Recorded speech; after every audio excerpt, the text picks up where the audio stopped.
when I was thinking about how I was going to present Zlata and in a word, and of course that's very hard to boil anybody down to in a word, and I also knew that you would be presenting about the spiritual journey here. I was thinking for me about some of my religious roots, which stem from Judaism. And there's an expression there, davor, any Jews? It's from generation to generation, It's very important. And what I really valued in me seeing your lens, or my lens in seeing you, Zlata, while in Nepal, it felt to me that it was not only your journey, but a journey of generations. Knowing that your mother was there and that witnessing you experiencing the trip, but really having your mom along with you. Yeah, so it's about a generational trip, and you know, it's back the generations and then what we pass forward to. So who knows where that will go. Le Dovidor. I present you Zlata.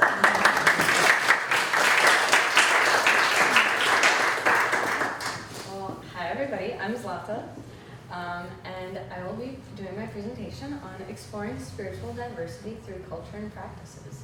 And before I start, I just want to point out that this picture was taken the morning before we left. This was the sunrise, and it was like a day after it rained, so you could actually like see all the mountains. And something else that is pretty interesting about this spot is that it was taken on the rooftop of our Ropa guest house.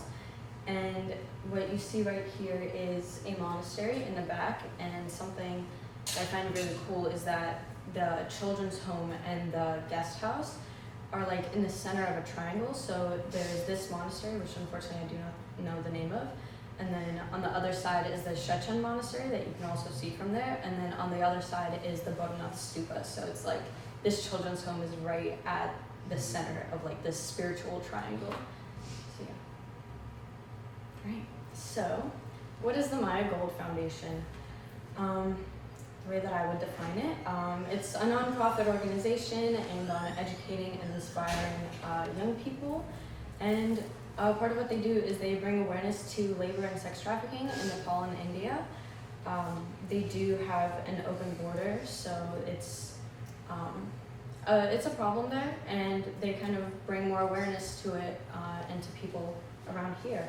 But they also branch out into different areas around here, so they do like mental health first aid in a lot of the schools around here, and they have youth action teams, so they also like do road cleanups and just stuff like that, trying to empower the youth. And that picture is on our last day there. You can see the stupa in the back, you can see the mountains after it rained, and that is a talk down there that I will be talking about in a later slide. So why did we go to Nepal in the first place? I guess the most obvious reason is just to educate 7 high school teens from the Hudson Valley on important issues in the world, and to just kind of gain some cultural awareness.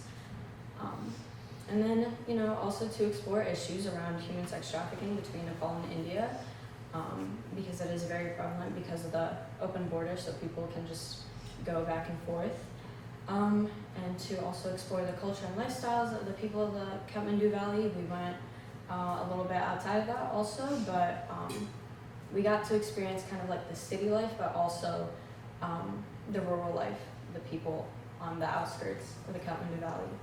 And we also brought donations to school and various organizations. So what you can see in the top photo, that's an organization called Sasane, and they basically work to reintegrate survivors of sex trafficking, you know, back into society, and they basically help them get educated, they help them to get good, well-paying jobs, they help them to get stable once they get out of sex trafficking. And also on the bottom picture, you can see that it's one of the murals that we painted on one of our last days at Ganesh School. and we repainted the solar system, and we also brought a bunch of donations, and we played around with the kids. We had a couple stations going on at once. So some people were outside playing like with chalk and with like passing around different balls and like playing with jump ropes. And then on the inside we had people drawing with like some of the younger kids. And then we also had groups painting at the same time. So one of the big ways that we were able to explore spirituality was just by going to big heritage sites. So for example, the Pashupatinath Stupa, it was very close to our guest house. You could see it every single time you went outside, like up onto the roof. And it was, most importantly, it was just a constant reminder of the really like the intense spirituality of just where we were staying and of the stupa.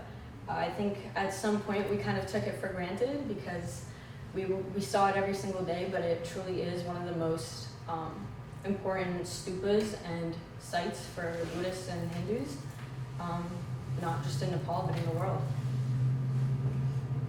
Another place that we went to was Namabula.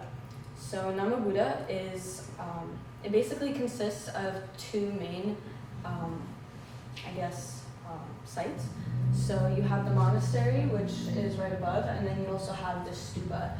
And this whole site is pretty much considered one of three most important Buddhist sites in Nepal, and some would argue in the world.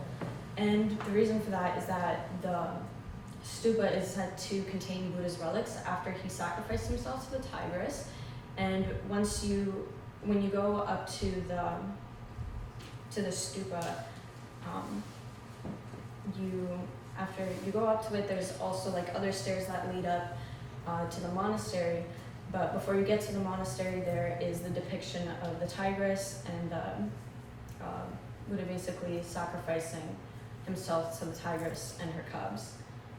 And the monastery is also pretty special in the way that it houses a lot of monks from Tibet who they basically fled Tibet because of Chinese persecution. They weren't welcome there anymore, so they fled to these monasteries in Kathmandu, and there's a lot of them which have mostly Tibetan monks.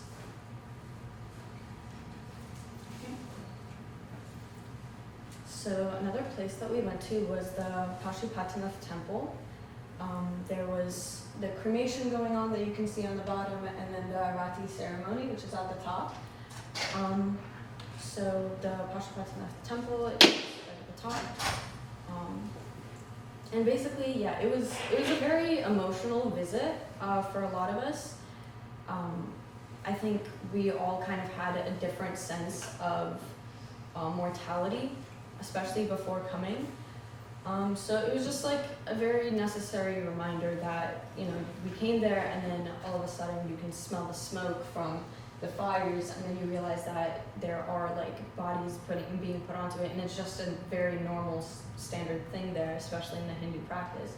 So it was very cool to see how they treated it differently, and I feel like it did switch our perspective on how we thought of mortality, that it wasn't just like, oh, you die and that's it, but there it's treated more as your soul doesn't die, but it goes back to the 5 elements of metal, earth, fire, wood, and water.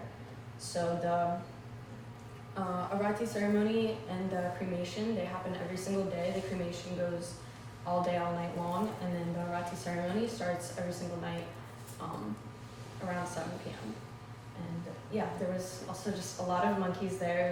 It was very cool. The Pashupatinath Temple in the back of the big picture, it was only open to Hindus, but around it there are other smaller temples that we got to look at, and there was a bunch of monkeys jumping around.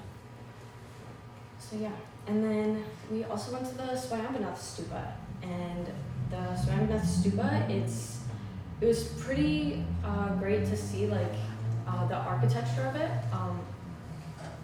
because to get up to it you have to walk up a lot of stairs, and when it was first built, it contained 365 stairs or steps to go up there, and it's pretty incredible because it was built in 460 AD, So it's one of the oldest of its kind in Nepal. And on the way up, there's a bunch of basically like of Buddha. There's a lot of like structures, and yeah, it was just really cool to see, because there's a bunch of like mini shrines also that kind of guide you up. And so yeah, that's the picture of it in the back. There's other pillars that go up, and that's a picture of me. This is actually a recreation of the picture that my mom took there. I don't have it on this slide, but I promise you it looked just like that. So yeah, and once you go up to the Pashupatinath Stupa, on your way down, you end up in Amideva Buddha Park. So it's also called Monkey Temple because there's just a lot of monkeys running all around the temples, which I find pretty interesting because you won't really find monkeys anywhere else besides for the temples, and they're really like sacred religious sites. So it kind of makes you think that they know like what's going on. Like there's this deeper meaning to these sites. So yeah, the largest Buddha statue there is 67 feet tall. It's the largest Buddha statue in Nepal. The others on the sides are also, they're 64 feet tall, but nonetheless they were huge. And it was just a very beautifully preserved site in terms of like the intricacy and the vibrancy of the colors. Like everything was painted very beautifully. It was very intricate. Like you could see that people really put a lot of time and effort into keeping up with something that was so important in their culture and in their religion. So yeah, it's also just a part of like many other Buddhist sites that were in the area. Like I said, it was right below the Pashupatinath Stupa, so it was all just kind of like this big park with a lot of significance to it. And it was like you go up, there's a religious site, you go back down, there's a religious site. So yeah, it was all just one big area. Something else that really added to our trip were the monasteries that we went to.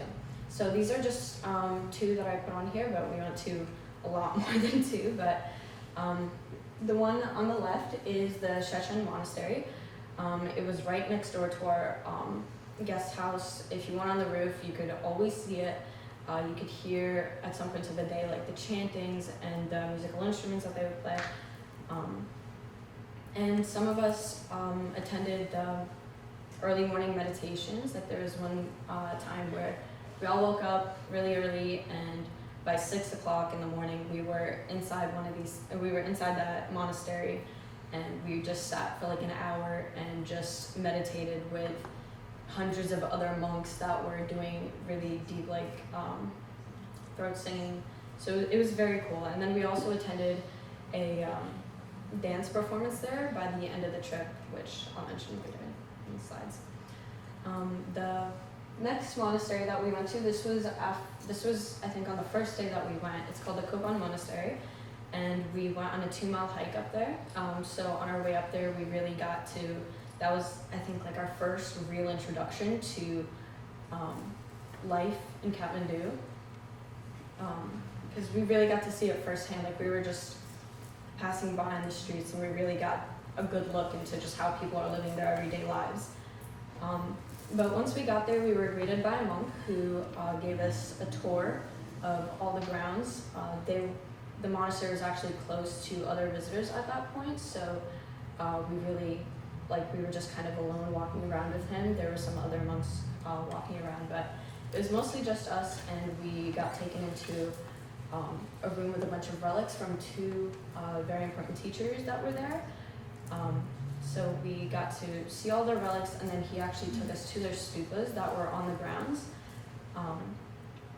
And yeah, they were smaller than clearly some of the other stupas, but they were nonetheless really intricate and beautiful, and they really put a lot of detail into it. And from there, that was also the first time that we could really see the mountains of Kathmandu, because we were a lot higher in the elevation. And then after that, he took us inside of the monastery. That's right there, and he gave us a Dharma talk on how to find happiness and to practice mindful meditation in our everyday lives. So how did just visiting these sites impact us? It definitely gave us a deeper look into the Buddhist and Hindu religious practices. Just from walking around, we really got to see the differences on how we treat religion in our culture in the U.S. and Nepal. Like, while you're walking through the streets there, you can see that it's very heavily integrated into their lives there. Like, just walking on the streets, you'll see a lot of like mini shrines with people like with like smeared teak on it, and people will just stop and just do a quick prayer and go on with their day. And then also just like incorporating it into just companies. So like they have an airline company called Buddha Air, and there's just many other examples like that where they just incorporate religion into everyday things. So I think it definitely also made us a lot more open-minded people. I feel like going into it, we didn't all have like the same interest in Buddhism, or we weren't as involved in it. But I feel like after, it definitely kind of broadened our perspective on religion as a whole, and that maybe this is something that we want to be interested in, even if we treat it more as a philosophy than a religion. So it also kind of encouraged meditation into our daily lives. That was something that we did every single day. Like, meditation was just a part of our day, whether it was in the beginning of the day or at night, if it was just by ourselves or with like a small group. It was definitely a way to kind of reflect on the day and to just kind of like bring all of our thoughts together at the end of the day, because we were seeing a lot, we were experiencing a lot.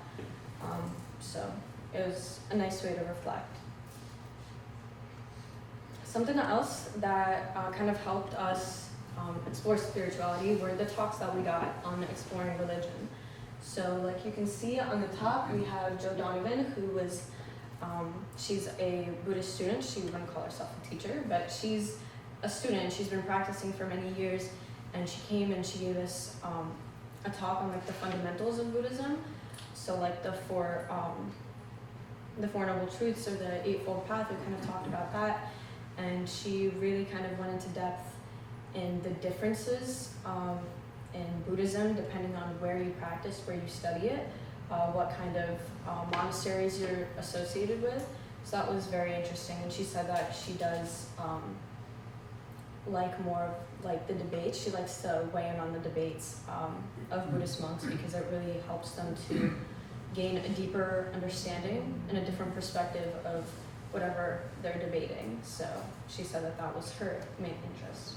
And then on the right, you can see Dr. Sharma, and he was mainly there to explain more of like the culture and the history of it in Nepal. So he touched on a lot of kind of more of like the historical aspect of Nepal, which I think was really important. He talked about the different rulers throughout time in Nepal and how they kind of impacted the culture, and how it was like religion was integrated into the culture over time. And in this picture, you can see he's giving us a talk on the Kumari, who Dan mentioned is the Hindu practice of picking a living goddess who comes from a Buddhist family. So we also got to see like that integration of Buddhism and Hinduism. And then right here, we also got a talk from Dr. Ashish on the left, and then his wife, Dr. Mahati, on the right. And he was basically there to talk about the Hindu way of life. So he went really into depth about Hinduism, which I feel like really helped us, because I feel like here we kind of all knew a little bit more about Buddhism, but he really talked extensively about Hinduism and how the religion started and how the deities really came to be worshipped like they are today.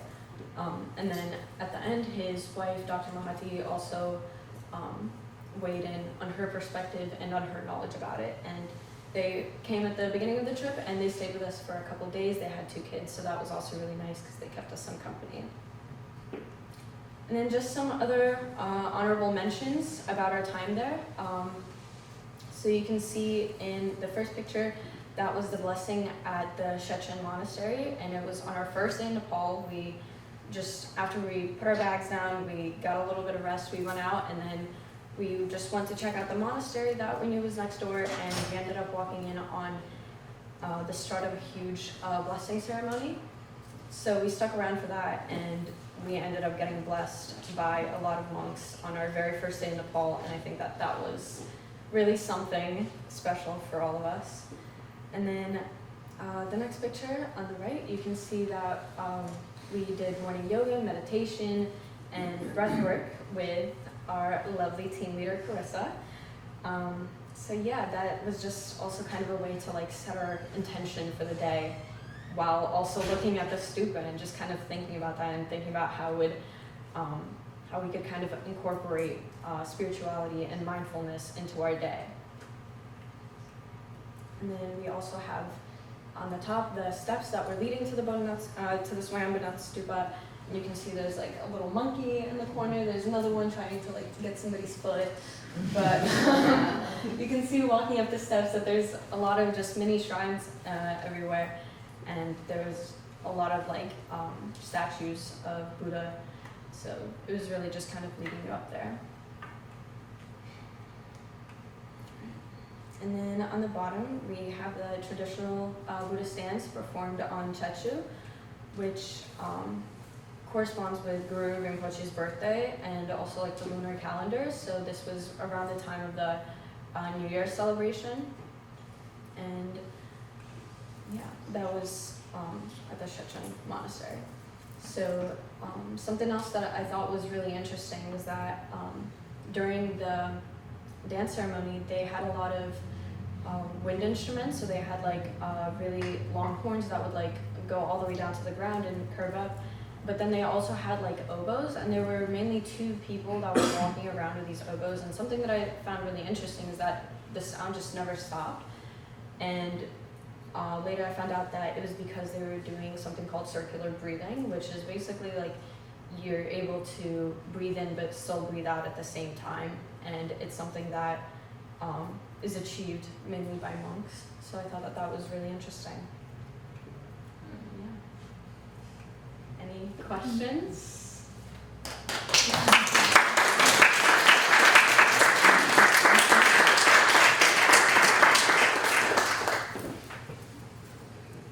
Anybody? What was the best part of the trip for you? What was the best part of the trip? That's One of the best parts. one of the best parts. I don't know, just being there. Like that was like a really great part. Is just like being able to like be there with the people, and everybody's like so nice and so accepting. And I feel like that's something that really kind of struck me when I came back, is that people weren't as welcoming anymore. People weren't as inviting.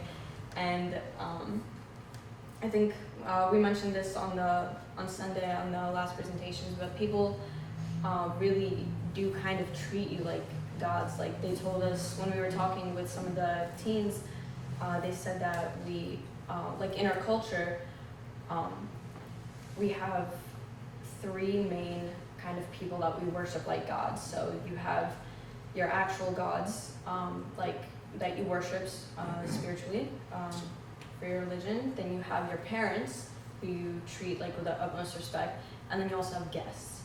And I feel like that at some points did make us a little uncomfortable if it was like a big welcoming ceremony, but it was also really nice just having everybody be so welcoming, because I feel like here people are kind of like more closed off and individualistic, where there it was more like it felt like a big welcoming community, and they were just kind of welcoming you into it. So I really miss that. Yes. I'm struck by how much religion is part of the daily life. What's the government structure? The government? Yeah. It's a democratic republic, but they also have, there was a revolution in the mid-2000s, so the government was basically, you could say, like overthrown by the Maoists, the communist Maoists, and as part of the peace treaty, they kind of decided to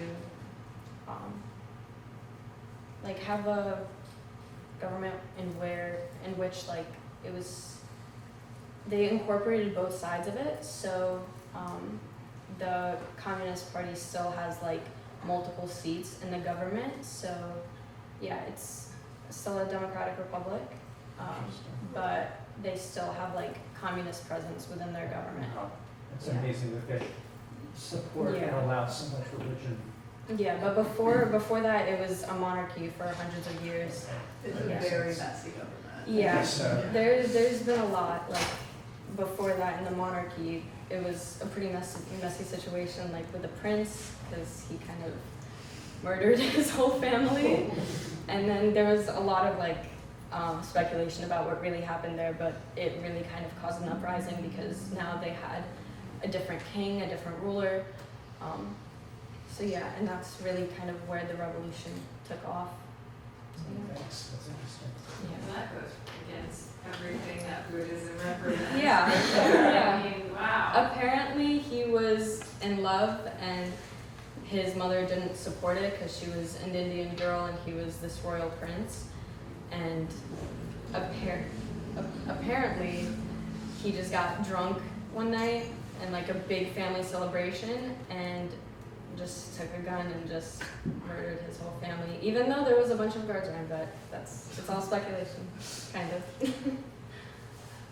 I feel guilty when I kill a mosquito or an ant or Yeah. something. Like, I think of Buddhism, like, oh, Buddhist would kill that ant, you know? Yeah. It always crosses my mind. Yeah, whenever I it kill was ants. a messy situation. In the back, I saw your hand. Oh, yeah, I was wondering on like a day-to-day basis, our politics, and like the government and the Nepali situation, with respect to like the political situation, did that seem to be on people's minds, or did they want to talk about it, or were they getting more focused on their day-to-day lives or their spirituality? I think that it kind of shifted with the generations. Like I feel like the young people were more focused on like their futures, and it wasn't more just day-to-day life for them. But I feel like for the older generations, like they were just trying to like live day-to-day. At least from what I saw. But there are a lot of people there who are pushing for like development in government and politics and just the creation of new jobs and infrastructure. So I think it really different generations kind of viewed it differently. It sounds like most countries are, right? The younger Yeah. people are pushing for change Mm-hmm. and development, and the older people are like, okay, I gotta get the bills paid, I've gotta, do the day-to-day things. Yeah. So, Yeah.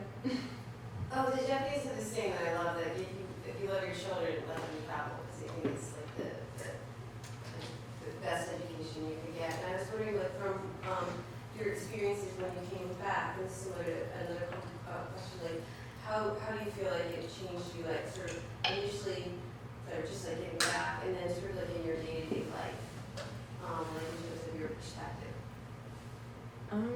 I mean, yeah, I feel like I definitely learned a lot from the trip. I feel like when I came back, it felt like I almost had like this knowledge that like nobody else around me had besides for like the people that came on the trip. But I feel like it was pretty hard like to integrate back into just day-to-day life. But I feel like, yeah, I feel like I learned a lot from it, just about myself a lot. So I feel like here, especially before I left, there was just a lot of school, a lot of stress, but there I really learned more about myself and about community and about what really matters in life and what really matters to me. And maybe that wasn't like getting all my assignments done on like right on time, so it was a learning curve, still is a learning curve.